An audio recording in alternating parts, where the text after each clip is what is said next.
When you play Void Crew, you probably think of Deep Rock Galactic deep dive missions, or maybe even Sea of Thieves, or in this case, a Space of Thieves. And in fact, this game has some similarities. It is fun, but still keeps its own identity. But before I go into detail, I want to thank you for all the support lately. Subscribing and liking my videos and channel has motivated me to always continue in the past couple of weeks. So thank you so much.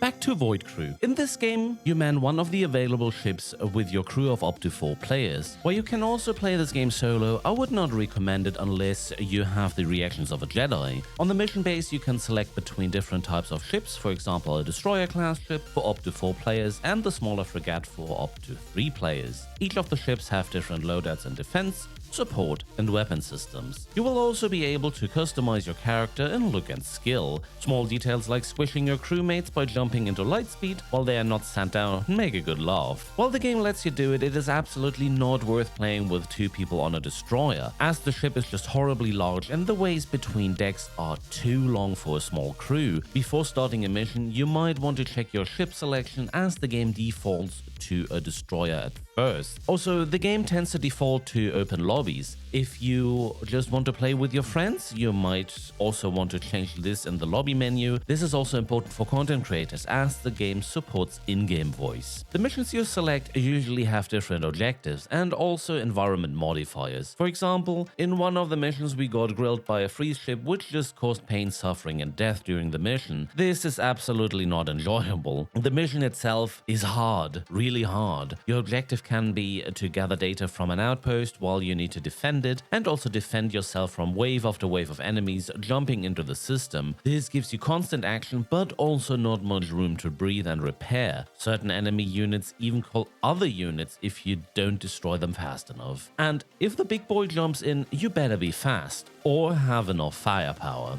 While flying and shooting, you will also need to take care of your ship. Turn all the valves, press buttons, take care of fuses, repair the outer hull so your ship stays operational and doesn't blow up. To repair your ship, you will be gathering material from other destroyed ships, wrecks, and other point of interests, and also collect special loot you can bring home. At some point, the mission is offering you to jump into the next system. Don't worry if you're still too weak to finish an objective. Maybe just try to survive, gather what you can, and extract at some point. While all this sounds fantastic, Void Crew still has a long road ahead. While the game is fun to play, you clearly feel the early access state of the game. The mission base is kind of empty, occasional bugs give a weird player experience, flying and fighting feels a little sluggish, and at least when playing with 2 people, the game is incredibly hard. Sure, the last part could be a coordination and a skill issue, and maybe our team just sucks, but also the game sadly has only a small player base, and of course you'd rather play with your friends